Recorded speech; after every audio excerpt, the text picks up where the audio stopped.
आज पूरे इस त्रिमास में हम सेंचुरी के बारे में जो है वो सीख रहे हैं। आज हमारा पाठ जो है वो 12वां है।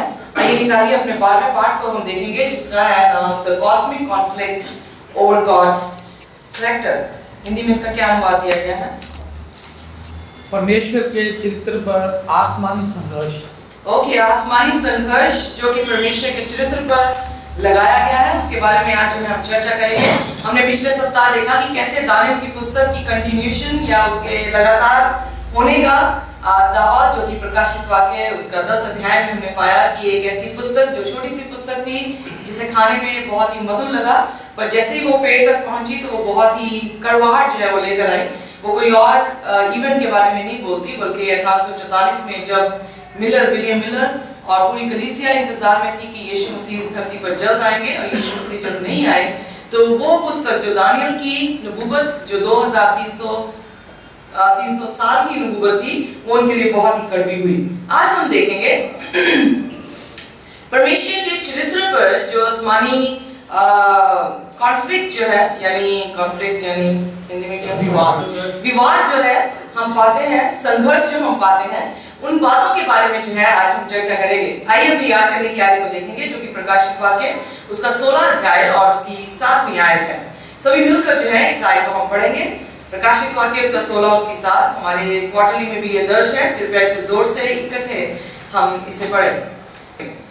फिर मैंने वेदी से ये शब्द सुना कि हाँ हे सर्वशक्तिमान प्रभु परमेश्वर, तेरे निर्णय ठीक और सच्चे हैं। परमेश्वर के वचन में हम यहाँ पर देखते हैं कि परमेश्वर के स्वर्गीय दूत उसके न्याय को, क्योंकि 16 अध्याय जो है वो 7 महामारियों के बारे में जिक्र करता है जो कि अंत के समय में उन लोगों पर पड़ेगी जो पशु की छाप को या उसके अंक को या उसकी मूरत को जो है वो लेंगे। अब यहाँ पर जब वो 7 महामारियां पड़ रही हैं तो स्वर्गीय दूत परमेश्वर के न्याय के बारे में जो है वो चर्चा करते हैं। कहते हैं कि परमेश्वर तेरा न्याय ठीक और सच्चा है। क्यों परमेश्वर के न्याय के बारे में स्वर्गीय दूतों को कहना जो था वो जरूरी था? अगर आप देखें यीशु मसीह जब देह में था तो प्रभु यीशु मसीह को बहुत सारे सवाल जो है वो पूछे गए। यूहन्ना के चेले जो है वो उपवास रखते हैं, तेरे चेले उपवास क्यों नहीं रखते? फिर कहा गया जो सबत के दिन में तुम क्यों ये दाने जो है निकाल के खाते हैं? सो तेरे चेले जो हैं वो रोटी जब खाते हैं तो हाथ धो के क्यों नहीं खाते हैं? फिर कई बातें जो है परमेश्वर प्रभु यीशु मसीह के सामने फरीसियों ने जो है वो रखी। कहने लगे कि सबत के दिन तू क्यों लोगों को चंगा करता है? या फिर ये कहने लगे कि परमेश्वर तू कैसे कह सकता है यीशु कि तेरे पाप चंगे हुए? पूरे नए नियम में हम न्यू टेस्टामेंट में देखते हैं कि यीशु मसीह की देह में यहाँ आने पर लोगों ने परमेश्वर को कैसे सवाल जो है वो किए। अय्यूब जो है अपनी पुस्तक में कहता है हम परमेश्वर से कैसे सवाल कर सकते हैं, कैसे कह सकते हैं कि परमेश्वर तूने ऐसा क्यों किया, क्योंकि वो तो खुद ब खुद परमेश्वर है। फिर ये कौन सी स्पिरिट है, ये कौन सी ये आत्मा है जो परमेश्वर से सवाल करता है? वेल इंटरेस्टिंग बात ये थी कि जब कभी भी उन्होंने यीशु मसीह को प्रश्न पूछा या उसको प्रश्न पूछने का अर्थ यानी उसकी शिक्षा पर उन्हें ये था कि ये शिक्षा गलत देता है या ये इसके चेले जो सीख रहे हैं वो गलत सीख रहे हैं, ये गुरु होने के नाते ये व्यक्ति यीशु मसीह जो है वो सही नहीं है, इसलिए उसे पकड़ने की जो है वो कोशिश करते थे। जैसे ही उसे पकड़ने की कोशिश करते थे, इंटरेस्टिंग बात ये है कि प्रभु यीशु मसीह ऐसे उन्हें जवाब देता था कि वो जवाब के बारे में या उसके पलटे में जो है वो उसका उत्तर दे ही नहीं पाते थे। सो उनकी खामोशी ये बताती थी परमेश्वर तेरी शिक्षा बिल्कुल सही है। ये उनकी खामोशी ये बताती थी परमेश्वर तू जो अपने चेलों को सिखाता है वो बिल्कुल सत्य है। सो प्रकाशित वाक्य में भी हम ये देखते हैं हमारी याद करने की आयत में कि स्वर्गीय दूतों ने ये कहा कि परमेश्वर तेरा निर्णय बिल्कुल ठीक और सच्चा है। क्यों ऐसा कहा जा रहा है? क्यों ऐसे सवाल पूछे जा रहे हैं? ये आत्मा प्रभु यीशु मसीह की आत्मा नहीं है। अगर प्रभु यीशु मसीह की आत्मा नहीं तो फिर कौन सी आत्मा है जो यीशु में दोष ढूंढना चाहती है? Any answer?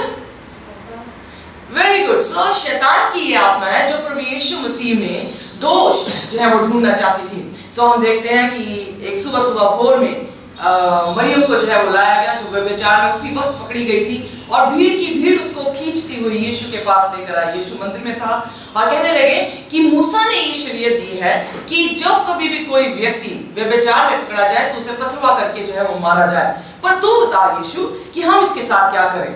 यीशु मसीह ने बड़े सरल से उन्हें जवाब दिया, कहता जिसने पाप ना किया हो वो सबसे पहला पत्थर ले और इसको मारे। बाइबल में लिखा बड़े से लेकर छोटे तक जो है वो अपने पत्थर को छोड़कर, उस भीड़ को छोड़कर जो है वो चले गए। सो यीशु मसीह को जितनी वो पकड़ने की कोशिश करते थे वो खुद ही पकड़े जाते थे। सो यीशु मसीह उनको जो है उनकी ही बातों में फंसा लेते थे।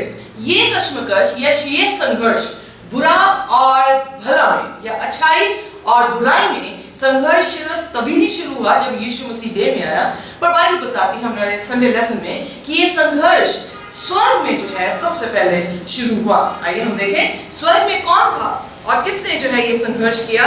ये कोई और नहीं बल्कि बाइबल बताती है कि शैतान, और शैतान के वो दुष्ट दूत थे जिन्होंने यीशु मसीह के बारे में जो है वो चर्चा की। मैं आपके सामने पढ़ूंगी इज़िकियल उसका 28 और उसकी 12 पद से मैं पढ़ना शुरू करूंगी, पर आपके स्मरण कराने के लिए मैं कहना चाहती हूँ जब कभी भी शैतान के बारे में बताना हो किसी को भी, यशायाह 14 इज़िकियल 28, 14 + 14 28। सो यशायाह 14 और इज़िकियल 28 अध्याय ऐसा है जो शैतान के बारे में जो है वो चर्चा करता है। आइए देखिए इज़िकियल 28 उसकी 12। आप अपनी देर निकाल के रखिए यशायाह और उसका 14 उसकी 12 पद से हम पढ़ेंगे, पर उससे पहले मैं जो हूँ इज़िकियल उसका 28 उसकी 12। Sunday lesson revolt in the heavenly century. जैसे हमने पहले भी सीख लिया परमेश्वर का मंदिर जो है वो स्वर्ग में है और उसका नमूना जो है वो धरती पर दिया गया। हम देखते हैं कि हर सदी में परमेश्वर ने अपने हैकल को, अपनी सेंचुरी को, अपनी वेदी को जो है वो स्थापित किया। हम ऑलरेडी सीख चुके हैं कि स्वर्ग में जो वेदी है वो बाग एदन में भी वेदी थी। बाग एदन के बाद मूसा ने जो है वो वेदी तंबू के रूप में जो है वो बनाई। फिर हम देखते हैं सुलेमान ने उस वेदी को जो है वो ईंट और पत्थर के साथ जो है वो बनाया। यीशु मसीह खुद अपनी देह को मंदिर कहता है जब यीशु मसीह इस धरती पर आया।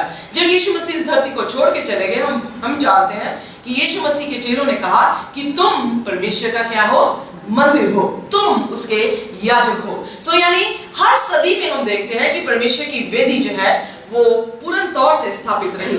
आइए देखिए जो स्वर्ग की वेदी थी उसमें क्या हुआ।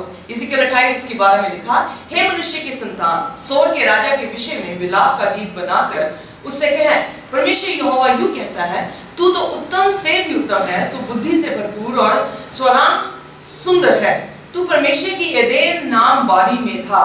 ओके, अंडरलाइन दिस वर्ड कि एक ऐसे मनुष्य को कहा गया जैसे सोर के राजा को। सायर, टायर और सिदोम जो है एक ऐसा देश था जो अन्य जाति का देश है, और ये देश अन्य जातियों बुत परस्ती को, गलत शिक्षा को जो है वो दर्शाता है।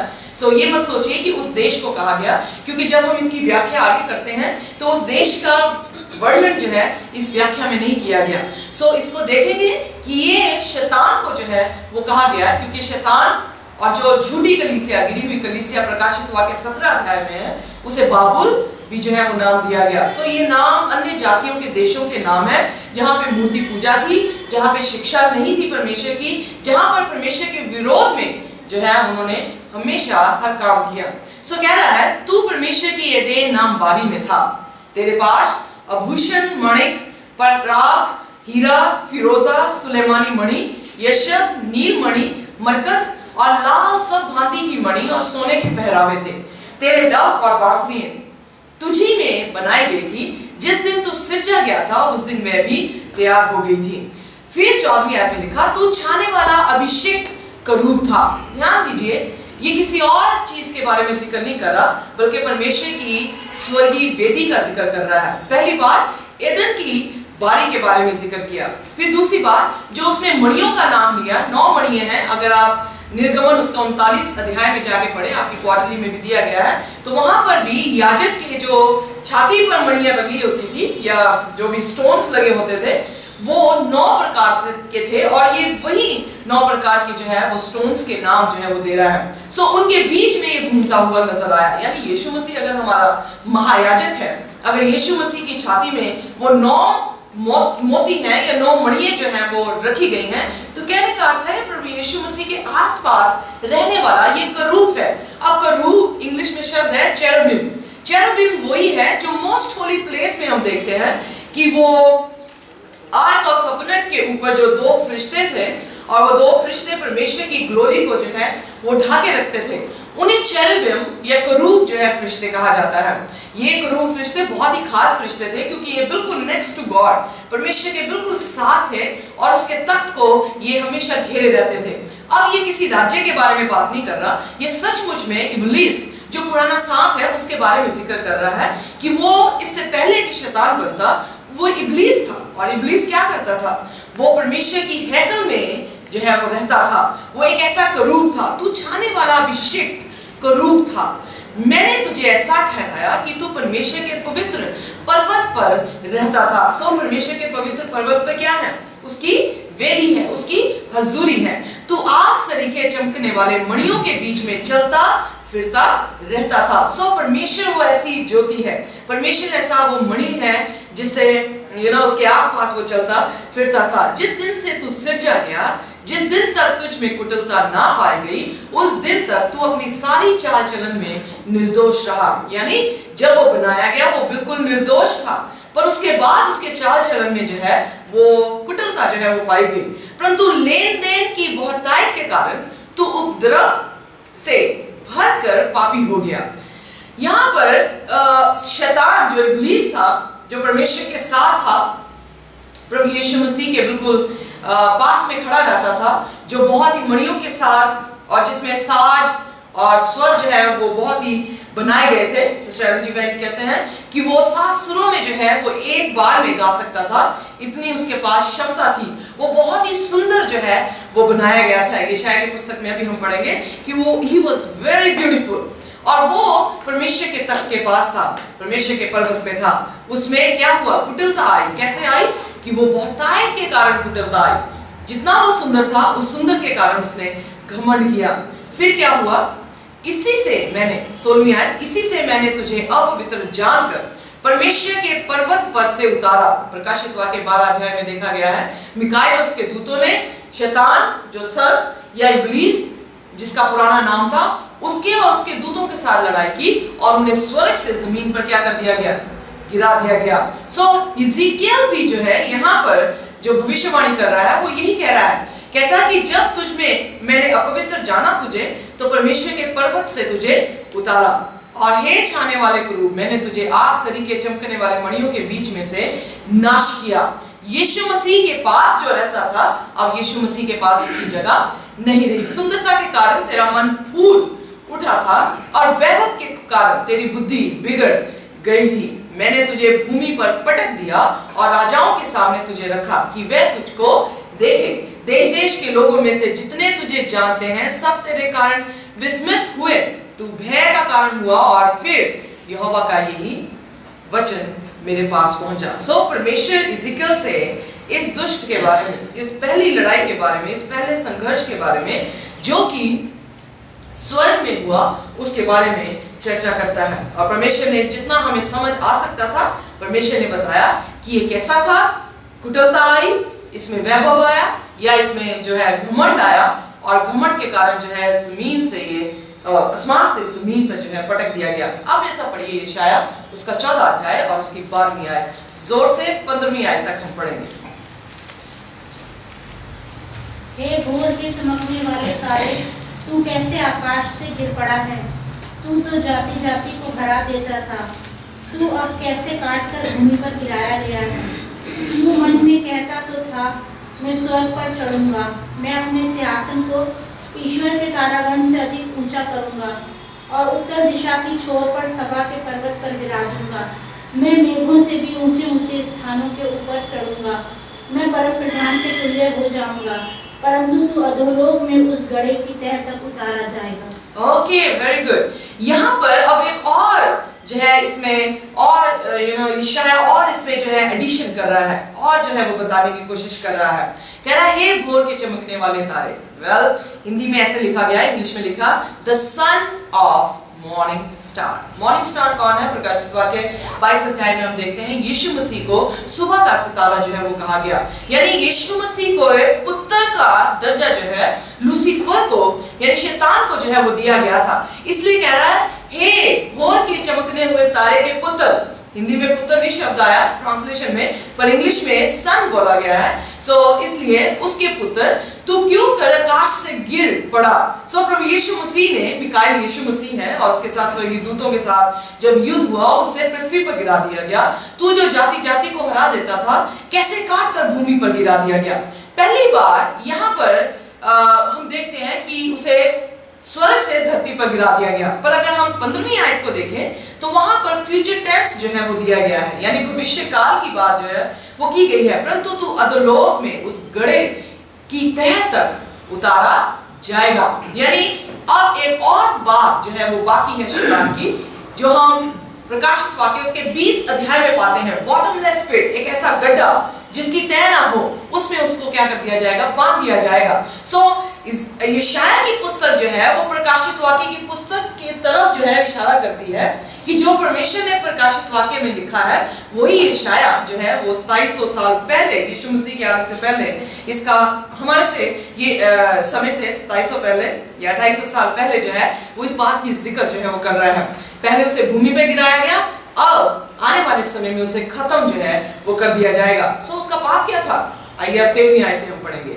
तू मन में कहता था कि मैं स्वर्ग पर चढ़ूंगा, पहला मैं अपने सिंहासन को ईश्वर के तारागण से अधिक ऊंचा करूंगा और उत्तर दिशा की शोर पर सभा के पर्वत पर विराजूंगा। तीसरा मैं मेघों से भी ऊंचे ऊंचे स्थानों के ऊपर चढ़ूंगा। चौथा मैं परम प्रधान के तुल्य हो जाऊंगा। यहाँ पर हम देखते हैं कि मैं, यिर्मयाह बता रहा है कि वो गर्व में आया क्योंकि बहुतायत के कारण उसमें घमंड आया। घमंड किस बात में आया? मैं क्या करूंगा? पहली बात स्वर्ग पर चढ़ूंगा। क्या परमेश्वर ऑलरेडी स्वर्ग में नहीं है? जब परमेश्वर स्वर्ग में है तो फिर स्वर्ग में चढ़ने की क्या जरूरत है? क्या कहने की जो है वो भाल कर रहा है? अगर आप ध्यान दीजिए, अगर कोई भी गवर्नमेंट अगर उसका काम अच्छा ना हो तो उसके ऑपोजिट पार्टी खड़ी होकर क्या कहती है कि हम अच्छा काम जो है वो करके आपको दिखाएंगे। यानी शैतान यहाँ पर क्या कहने की कोशिश कर रहा है? ये नहीं कहने की कोशिश कर रहा है कि परमेश्वर से ऊपर जाएगा।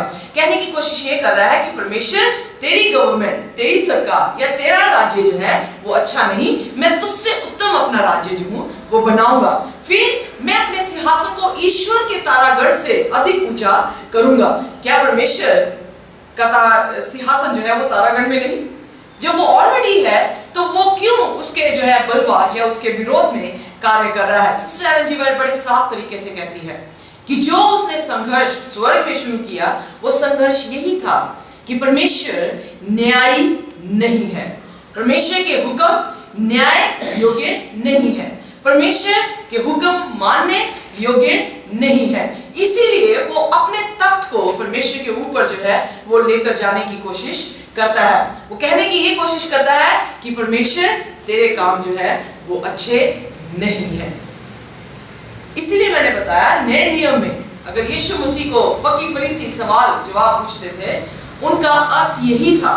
शैतान उनके बीच में कार्य करके ये कहना चाह रहा था, यह लोगों के सामने ये पूरा करना चाह रहा था कि जो मैंने स्वर्ग में फुसफुसाया था और 1/3 फरिश्तों ने विश्वास करके मेरे साथ जमीन में पटके गए हैं, हम अब आपको बताएंगे कि यीशु मसीह सचमुच में न्याय नहीं है।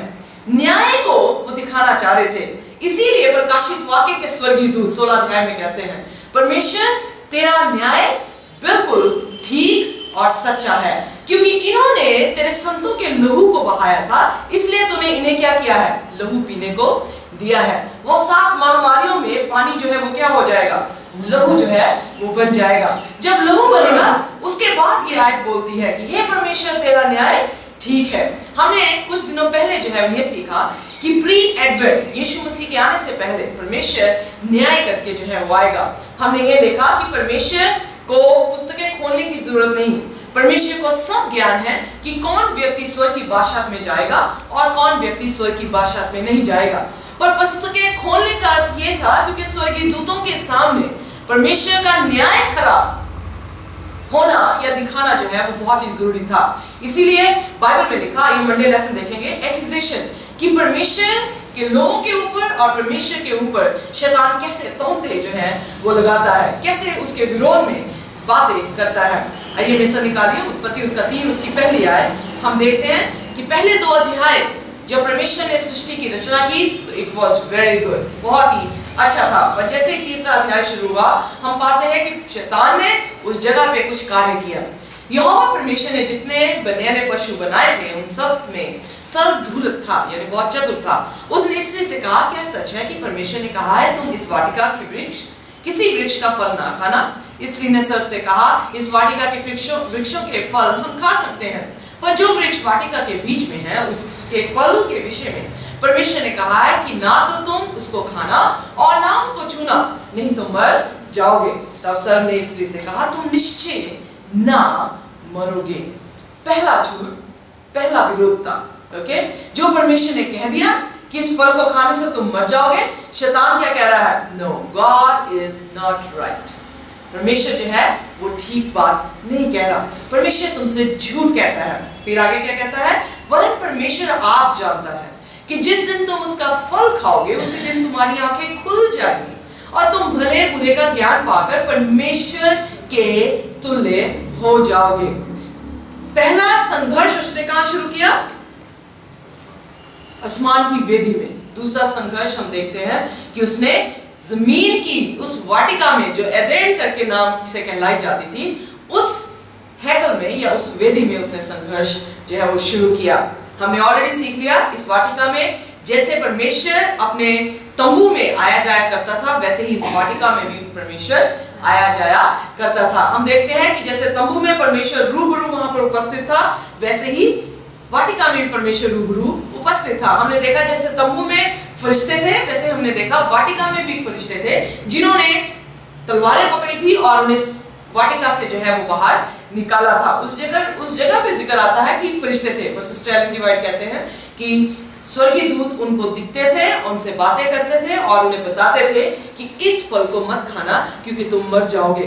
बट यहाँ पर जब शैतान फिर दोबारा से उनको फंसाने के लिए आया, एक्यूजेशन क्या लगा रहा है? ये नहीं कह रहा उन्हें कि तुम परमेश्वर के तुल्य बन जाओगे। एक्यूजेशन ये है कि परमेश्वर तुमसे कुछ छुपा रहा है, परमेश्वर कोई बढ़िया चीज तुमसे तुम्हारे से पीछे रख के बैठा है। उसने तुम्हें बढ़िया चीज जो है वो नहीं दी, यानी उसके राज्य के बारे में, उसके सिंहासन, उसके तख्त के विरोध में, उसके राज्य के विरोध में, उसके हुक्मों के विरोध में वो एक ऐसी एक्यूजेशन लगाता है कि परमेश्वर न्यायी नहीं है। और क्या हुआ? हवा ने बड़े प्यार से परमेश्वर की एक्यूजेशन को एक्सेप्ट कर लिया। बहुत सारे क्रिश्चियन जो है अगर कोई मौत आ जाए घर में तो वो परमेश्वर यीशु मसीह को गालियां देते हैं। मैंने अपने कानों से सुना, लिटरली दे अब्यूज गॉड। गालियां देते हैं प्रभु यीशु मसीह को कि इसने हमारे पिता को जो है वो मार दिया, इसने मेरी माता को जो है वो मार दिया। जो परमेश्वर ने हमारे साथ किया वो अच्छा नहीं किया। जब हम ऐसे शब्द बोलते हैं परमेश्वर के विरोध में तो हम परमेश्वर को क्या कहते हैं कि तू दोषी है और शैतान दोषी नहीं है। परमेश्वर को दोष लगाना जो है ये पवित्र आत्मा का कार्य नहीं बल्कि वरन हम कहते हैं कि ये शैतान की आत्मा का जो है वो कार्य है। जो शैतान ही है जो एक्यूजेशन या उसके सामने जो है उसके राज्य के विरोध में बात करता है। अय्यूब एक ऐसी उदाहरण है, बड़ी खूबसूरत उदाहरण है। अय्यूब की पुस्तक में हम देखते हैं कि अय्यूब को जो है एक परीक्षा में जो है वो डाला गया। अब यहाँ पे मुझे बताइए कि कहां पर आपको एक्यूजेशन या परमेश्वर के विरोध में कोई बात कहते हुए सुनाई देती है इस कहानी में, अय्यूब की कहानी में? उसकी वाइफ। Very good. उसकी वाइफ कह रही थी कि तू परमेश्वर को बुरा भला कह और तू मर जा। Very good. और कुछ? शैतान उसे कहता है कि तू उसे सब कुछ दे रहा है इसलिए वो तेरी। Very good. सो शैतान ने क्या परमेश्वर से कहा? कहता अय्यूब, क्या अय्यूब परमेश्वर का भय बिना लाभ से मानता है? ओके, बिना लाभ से मानता है। इस शब्द को जो अगर हम देखें कि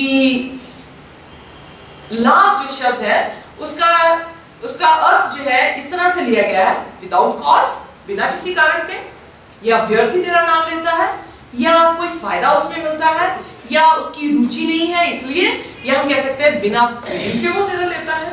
ओके, सो परमेश्वर को, अय्यूब को तो जब वो पकड़ ही रहा था, परमेश्वर को भी वो पकड़ रहा था। कैसे पकड़ रहा था? कह रहा क्योंकि तू उसे कुछ ना कुछ देता है, यानी ब्राइब करता है उसे, इसलिए वो तेरे नाम को लेता है। अगर वो ब्राइब तू ना करे उसको, तो देख वो तेरे मुंह पे क्या करेगा, वो तेरी बदकोई, या पंजाबी में बदकोई कहते हैं, पर हिंदी में क्या कहते हैं, वो तेरे मुंह पे तुझे क्या करेगा, दोष जो है वो देगा।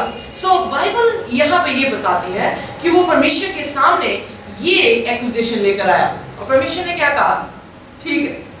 परमेश्वर, शैतान तो उसे ऊपरली तौर से देख रहा था, परमेश्वर उसे अंदर से जानता था कि अय्यूब मुझसे प्रेम करता है, या मेरे दिए हुए जो तोहफे मैंने उसे दिए हैं जिंदगी में, बच्चे दिए हैं, बैल दिए हैं, गधे दिए हैं और भेड़े दिए हैं, उसके कारण जो है वो मेरी उपासना करता है। कहता जा, उसकी जान को कुछ ना करना, पर तू जो कुछ करना चाहता है उसके साथ कर। बाइबल में लिखा, तूफान भेजे, आग भेजी, सब कुछ शैतान ने भेजा, बच्चे मार दिए, बैल मार दिए, सब कुछ बिजनेस उसका खत्म कर दिया। अब कुछ नहीं रहा, उसके शरीर में भी जो है उसने फोड़े जो है वो दे दिए, और इतने दुखदायक वो फोड़े थे। पर फिर भी वो क्या कहता है, जब उसकी पत्नी उसे कहती है, अब पत्नी के जरिए से भी बोल रहा है, क्या कह रहा है, परमेश्वर को बुरा भला कह, वो तुझे मार देगा, तो आराम से सो जाएगा। तो कहता है, क्या क्या बोला अय्यूब, नहीं पता क्या बोला, ओके, और कुछ उसने बोला परमेश्वर के लिए, वेरी गुड। सो क्या बोला, कहता है जिसने दिया, मैं नंगा आया था, नंगा ही चला जाऊंगा, जिसने मुझे दिया उसी ने लिया, उसका नाम मुबारक हो। अय्यूब उसका 13 उसकी 15 आयत में इस तरह से लिखा, वह मुझे घात करेगा, मुझे कुछ आशा नहीं, तो भी मैं अपनी चाल चलन का पक्ष लूंगा। इंग्लिश में बड़ा अच्छा लिखा है, हिंदी में इसका अनुवाद मुझे थोड़ा समझ नहीं आया, अगर आपको समझ आया तो आप मुझे इसके बारे में और जो है वो समझा सकते हैं, पर इंग्लिश बड़ा सरल है। Though he slay me, yet I will trust him। कहता चाहे वो मुझे घात भी क्यों ना कर दे, मैं उसी पर भरोसा रखूंगा। मेरे ख्याल से पहला थप्पड़ जो है शैतान के मुंह पे लगा होगा, You stupid, get out from here, चला जाए यहाँ से, चाहे वो मुझे मार भी क्यों ना दे। मेरे बच्चे मार दिए उसने, मेरा जितना बिजनेस था वो खत्म हो गया, मेरे बैल गाड़ी जितने जानवर थे वो खत्म हो गए, अगर मुझे भी परमेश्वर मार दे तब भी मैं क्या करूंगा, परमेश्वर पर भरोसा करूंगा। 19 अध्याय उसकी 25 से 27 आयत तक हम देखें, उसमें लिखा, मुझे तो निश्चय है, वो विश्वास में है कि मेरा छुड़ाने वाला जीवित है, वह अंत में पृथ्वी पर खड़ा होगा, और अपनी खाल के इस प्रकार नाश हो जाने के बाद भी मैं शरीर में होकर ईश्वर का दर्शन पाऊंगा। उसका दर्शन मैं आप अपनी आंखों से अपने लिए करूंगा, और ना कोई दूसरा। यद्यपि मेरा हृदय अंदर ही अंदर चूर चूर भी हो जाए, तो भी मुझ में तो धर्म का मूल्य पाया जाता है। प्रेज़ द लॉर्ड, कह सकते हैं आमीन। कितनी खूबसूरत उदाहरण यहाँ पर परमेश्वर हमें देता है। वेल, आपको बताना चाहती हूँ, मूसा की पुस्तकों से पहले अय्यूब था। ओके, सो मूसा के तंबू से पहले अय्यूब था। सो अय्यूब की गवाही हम देखते हैं, और हम ये पाते हैं कि शैतान अय्यूब में कोई भी दोष जो है वो नहीं लेकर आ पाया। अय्यूब भी निर्दोष ठहरा, अय्यूब का परमेश्वर भी जो है वो क्या हुआ, अय्यूब का परमेश्वर निर्दोष ठहरा। इसीलिए हमें भले काम करने के लिए परमेश्वर क्यों कहता है, इसलिए कहता है क्योंकि आपका दोष लगाने वाला आपको ये कहेगा कि ये स्वर्ग की बादशाहत में जा नहीं सकते। क्यों? क्योंकि इन्होंने पाप किया है। परमेश्वर उसके दोष को खत्म करने के लिए कहता है कि तुम मुझे अपना लो। जो बलिदान, ट्यूसडे लेसन बताता है, जो क्रूस पर उसने बलिदान दिया है, उस बलिदान के जरिए से हम प्रभु यीशु मसीह के लहू से धुल सकते हैं। उन दोषों से हम मिट सकते हैं जो शैतान उसके लोगों पर दोष लगाता है, ताकि ना कि लोग निर्दोष ठहरे और ना ही उन लोगों का परमेश्वर जो है वो निर्दोष ठहर सके। सो पूरी दुनिया के सामने एक ऐसा थिएटर जो है वो खड़ा है, स्वर्गीय दूतों के सामने, हमारे सामने भी ये संघर्ष है। बुराई और भलाई का, उसमें निर्णय लेने का जो है हमें हक दिया गया है, आजादी दी गई है कि हम शैतान का पक्ष ले सकते हैं या स्वर्गीय दूत का। So vindication at the cross, vindication का जो निर्दोष ठहराया जाना क्रूस पर कैसा संभव हुआ। आइए में ऐसा निकालिए।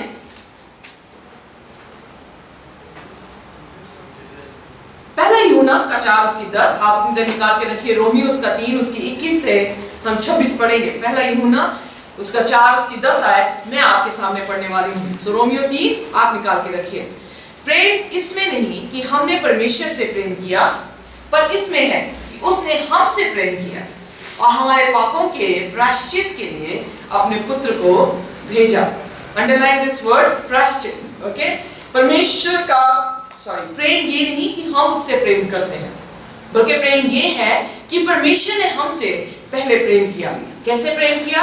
वो प्रेम कैसे दिखाया गया? वो प्रेम ऐसे दिखाया गया कि जो प्रायश्चित का मेमना काटा जाता था डे ऑफ अटोनमेंट में, प्रायश्चित के दिन में, साल के एक दिन में, वो प्रायश्चित का मेमना कोई और नहीं था बल्कि यीशु मसीह था। क्योंकि उस मेमने पे कोई भी सिर रखकर अपने पापों को ट्रांसफर नहीं करता था। उस मेमने का लहू बिल्कुल शुद्ध जो है वो मेमने का लहू होता था। इसीलिए यीशु मसीह इस धरती पर, इस देह में पवित्र आत्मा के जरिए से पैदा हुआ, मनुष्य से नहीं, ताकि पाप का कोई भी कण उसमें पाया ना जाए। जब वो इस धरती पर था, उसने अपने बचपन में, उसकी जवानी में, उसके प्रचार में, प्रचार के दौरान में कोई भी पाप जो है वो पाया नहीं गया। बाइबल में लिखा, इब्रानियों की पुस्तक में, हर तरह से वो परखा गया पर कोई भी पाप उसमें पाया नहीं गया। सो परमेश्वर ने अपने पुत्र को भेजकर वो प्रायश्चित का मेमना, जिस मेमने के कारण आपका जो मौत थी आपसे अलग कर दी गई और उसको जो है प्रभु यीशु मसीह ने ले ली। क्या दर्शाता है? प्रेम को दर्शाता है। सो क्रॉस में या क्रूस में हम क्या देखते हैं? क्रूस में हम प्रभु यीशु मसीह पिता के प्रेम को देखते हैं, जो यूहन्ना 3:16 में भी कहा, पिता ने ऐसा जगत से प्रेम किया। सो क्रूस एक ऐसा दृश्य है जो ये दिखाता है। शैतान कह रहा था परमेश्वर प्रेम नहीं है, क्योंकि परमेश्वर का कैरेक्टर प्रेम है। शैतान उसके कैरेक्टर के विरोध में बात कर रहा है, उसके हुक्मों के विरोध में बात कर रहा है। हुक्म क्या है? परमेश्वर के चरित्र है।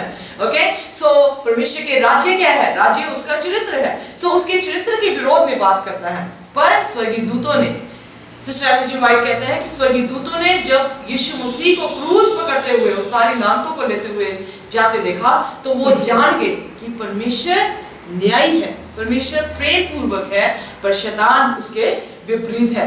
शैतान ने वही तोहमतें यीशु पर लगाई जो वो खुद है।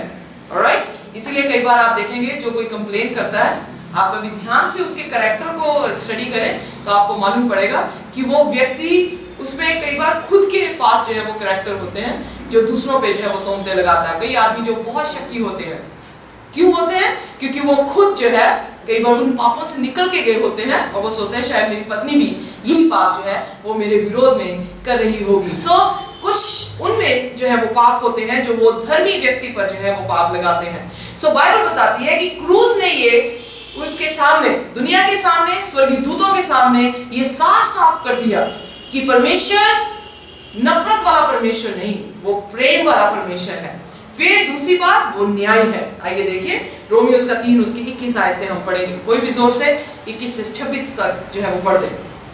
परंतु अव्यवस्था से अलग परमेश्वर की ये धार्मिकता प्रकट हुई है, जिसकी गवाही व्यवस्था और भविष्यद्वक्ता देते हैं, अर्थात परमेश्वर की वह धार्मिकता जो यीशु मसीह पर विश्वास करने से सब विश्वास करने वालों के लिए है। क्योंकि कुछ भेद नहीं, इसलिए कि सबने पाप किया है और परमेश्वर की महिमा से रहित है, परंतु उसके अनुग्रह से सब छुटकारे के द्वारा जो मसीह यीशु में है, सेठ में धर्मी ठहराए जाते हैं। उसे परमेश्वर ने उसके लहू के कारण एक ऐसा प्रायश्चित ठहराया जो विश्वास करने से कार्यकारी होता है कि जो पाप पहले किए गए और जिन पर परमेश्वर ने अपनी सहनशीलता के कारण ध्यान नहीं दिया, उनके विषय में वह अपनी धार्मिकता प्रकट करें। वरन इसी समय उसकी धार्मिकता प्रकट हो कि जिससे वह पाप ही धर्मी ठहरे और जो यीशु पर विश्वास करें उसका भी धर्मी ठहराने वाला हो। Okay, praise the Lord. कितनी खूबसूरत पौलुस यहाँ पे बात कर रहा है। क्या कह रहा है? कह रहा है कि उसकी क्रूस, उसका प्रायश्चित, उसका मेमने की तरह मर जाना आपको भी धर्मी ठहराता है, वो अपने आप को भी धर्मी ठहराता है। क्यों? क्या परमेश्वर धर्मी नहीं? यस, परमेश्वर धर्मी है, पर क्यों क्रूस पर आकर मरा? क्योंकि उसके 10 हुक्म टूट गए थे। उसके 10 हुक्मों का टूटने का अर्थ है पाप की मजदूरी क्या है? मौत है। उस पाप की मजदूरी मौत को प्रभु यीशु मसीह ने मेमने के रूप में जो है अपने पर ली, जो ये दर्शाता था कि परमेश्वर बिल्कुल न्यायी है। चाहे उसके 10 हुक्म खत्म हो गए, अपने लोगों को बचाने के लिए उसने उस दाम को जो है वो दिया है। उसने अपनी जान देकर उस दाम को दिया है, और जो उस पर विश्वास करेगा उसको भी वो क्या करता है? धर्मी ठहराता है, क्योंकि उसने ये बताना है पिता को कि इसके बदले में मैंने जो है वो जान दी है, इसके बदले में मैंने जो है वो दाम चुका दिया है। इसने मेरे लहू पर विश्वास किया है, इसने मेरे सैक्रिफाइस, इसने मेरे बलिदान पर जो है विश्वास किया है। सो शैतान जो ये कहता है कि परमेश्वर प्रेमी या न्याय नहीं है, परमेश्वर ने अपने क्रूस पर वो पूरा करके दिखाया कि वो प्रेमी है, कि अपनी सृष्टि को उसने ऐसे नहीं छोड़ दिया, बल्कि उसके कारण उसने ऐसा प्रेम किया कि उनके लिए प्रायश्चित बन गया। वो न्याय है, क्योंकि इन्होंने 10 हुक्मों को तोड़ा था, उसके बदले इन पे मौत आई। उस मौत को यीशु मसीह ने लेकर जिंदगी वापस जो है अपने लोगों को जो है वो दी है। कितना बड़ा कार्य प्रभु यीशु मसीह ने हमारे लिए कर दिया। शैतान की जुबान को ऐसा ताला जो है वो लगा दिया कि बाइबल में लिखा उत्पत्ति 3 उसकी 15 की जो पहली भविष्यवाणी है कि वो जो स्त्री से वंश आएगा, जिसके साथ तू बैर करेगा, वो तेरी क्या करेगा? एड़ी को कुचल डालेगा। ये कुचलना पहला था, ओके, जिसमें उसको ये दावा जो कर रहा था कि परमेश्वर प्रेमी नहीं, न्याय नहीं, परमेश्वर ने क्रूस पर आकर उसके इस दावे को कुचल दिया। और दुनिया ने भी देखा, और फिर क्या, स्वर्गीय दूतों ने भी देखा कि ये परमेश्वर के न्याय के विरोध में बलवा करता है। फिर हम देखते हैं कि उसने इस दावे को जो है जजमेंट में भी रद्द कर दिया, न्याय में भी जो है कैसे रद्द किया। आइए देखिए उसका न्याय कैसा है। वचन संहिता 96 उसकी 10वीं आयत में लिखा, जाति जाति में कहो यहोवा राजा हुआ है, और जगत ऐसा स्थिर है कि वह टलने का नहीं, वह देश देश के लोगों का न्याय सिधाई से करेगा। सो नबी जो है वो लिखते हैं परमेश्वर का न्याय कैसे किया जाएगा? झूठ से नहीं, चलाकी से नहीं, पक्षपात से नहीं, बल्कि सिधाई से जो है वो न्याय किया जाएगा। हमने ऑलरेडी देखा न्याय दुख की खबर नहीं उन लोगों के लिए जो यीशु मसीह पर विश्वास रखते हैं, जो उसकी आज्ञाओं को मानते हैं, क्योंकि परमेश्वर सिधाई से उनको न्याय करके आप भी धर्मी ठहरेगा और उन लोगों को भी क्या करेगा? धर्मी ठहराएगा, और दोष लगाने वाले के सिर को क्या कर देगा? कुचल जो है वो डालेगा। सो इसीलिए यीशु मसीह के वचन जो है वो बहुत ही प्रभावशाली है। अगर हम उसके वचनों को और जानेंगे, हम जानेंगे कि परमेश्वर सचमुच में न्याय वाला परमेश्वर है। वह यहोवा के सामने हो 13वीं आयत, क्योंकि वह आने वाला है, वह पृथ्वी का न्याय करने को आने वाला है। वह धर्म से जगत का और सच्चाई से देश देश के लोगों का न्याय करेगा। 2 तिमोथी उसका 4 उसके 8 में लिखा, भविष्य में मेरे लिए धर्म का वह मुकुट रखा हुआ है, जिसे प्रभु जो धर्मी और न्याय है मुझे उस दिन देगा, और मुझे ही नहीं वरन उन सबको भी जो उसके प्रकट होने को प्रिय जानते हैं। सो कौन सा मुकुट देगा?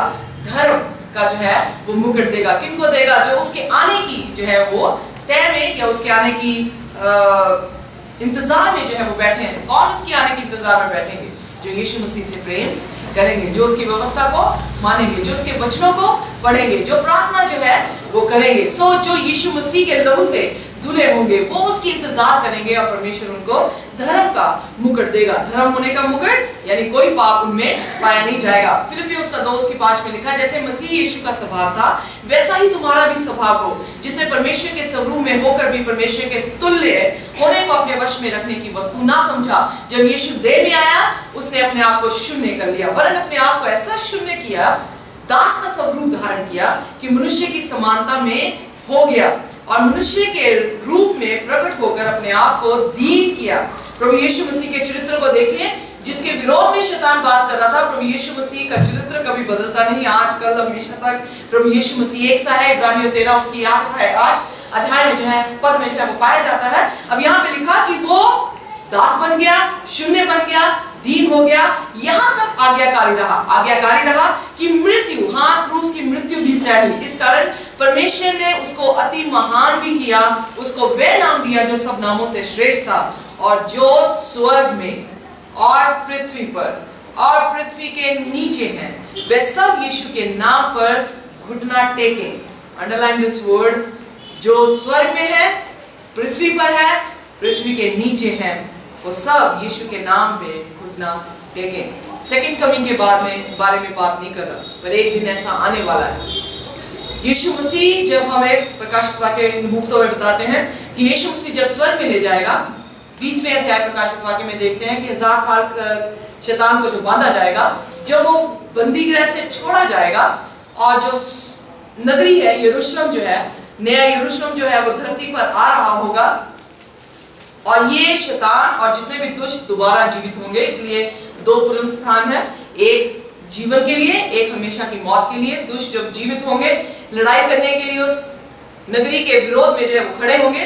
बाइबल बताती है कि परमेश्वर, सिस्टर एनजी वाइट कहते हैं, परमेश्वर एक बहुत बड़ी पिक्चर उन्हें दिखाएगा, शुरू से लेकर अंत तक परमेश्वर कैसा रहा और शैतान ने क्या कार्य किया। एक ऐसा पैरानोमा जो है उनके सामने पर्दे पर जो है वो दिखाया जाएगा, समस्त जाति देखेगी और फिर ये प्रोफेसी पूरी होगी।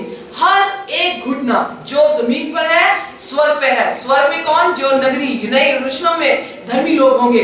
जो पृथ्वी पर होंगे, पृथ्वी पर कौन? जो दुष्ट और शैतान के लोग होंगे। जो पानी में मर भी चुके होंगे, वो भी जो जीवित हो जाएंगे, वो क्या होंगे? परमेश्वर के सामने घुटना टेक लेंगे। क्या अंगीकार करेंगे? परमेश्वर पिता की महिमा के लिए हर एक जीव अंगीकार कर ले कि यीशु मसीह ही प्रभु है।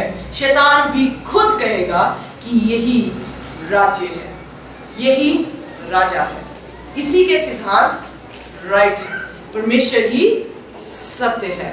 What a wonderful news it will be कि परमेश्वर जीतेगा और शैतान पूर्ण तौर से क्या कर दिया जाएगा? हरा दिया जाएगा। और बाइबल में लिखा, आग और गंधक आएगी और शैतान और उसके सारे दुष्ट लोग जो उसके साथ संगी रहे थे, शुरुआत से लेकर अंत तक, वो सभी आग और गंधक में क्या कर दिए जाएंगे? जला दिए जाएंगे। सो कॉस्मिक स्पेक्टिकल थर्सडे लेसन ये बताता है, मत्ती 5:16 में लिखा, उसी प्रकार तुम्हारा उजाला मनुष्य के सामने चमके कि वह तुम्हारे भले कामों को देखकर तुम्हारे पिता की जो स्वर्ग में है बड़ाई करे। इसलिए आपके भले काम परमेश्वर को भलाई देते हैं। क्यों? क्योंकि दोष लगाने वाला ये नहीं कह पाएगा कि परमेश्वर तू दोषी है, तूने इन्हें ब्राइड देके, या ब्राइड का दूसरा शब्द ब्राइड किसे कहते हैं? रिश्वत देके इन्हें क्या, या पक्षपात करके इन्हें बचाने की कोशिश की है। पर जब हम अच्छे भले काम करते हैं, जब शैतान देखता है कि सचमुच में ये बदले हुए मनुष्य बन चुके हैं, ये बुराई से प्रेम नहीं करते, भलाई से प्रेम करते हैं, तो फिर किसकी महिमा होती है? शैतान की नहीं, परमेश्वर की महिमा होती है। और ये दावा जो शैतान का है, उसको क्या कर दिया जाता है? रद्द किया जाता है। इसीलिए हर एक कुलपति, हर एक भविष्यद्वक्ता जो इस धरती पर आया, जिसने अच्छे काम किए, उसने शैतान के सिर को क्या कर दिया? कुचल दिया।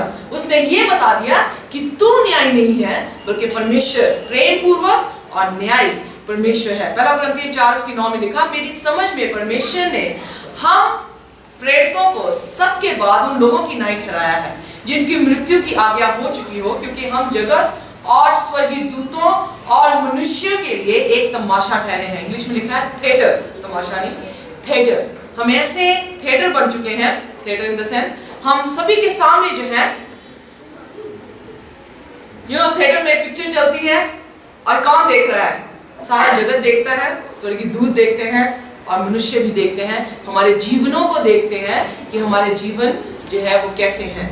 इसलिए कहता भले काम करो कि पिता की जो है वो बढ़ाई हो। इफिसियों 3:10 में लिखा, ताकि अब कलीसिया के द्वारा परमेश्वर का नाना प्रकार का ज्ञान उन प्रधानों अधिकारियों पर जो स्वर्गीय स्थानों में है प्रकट किया जाए।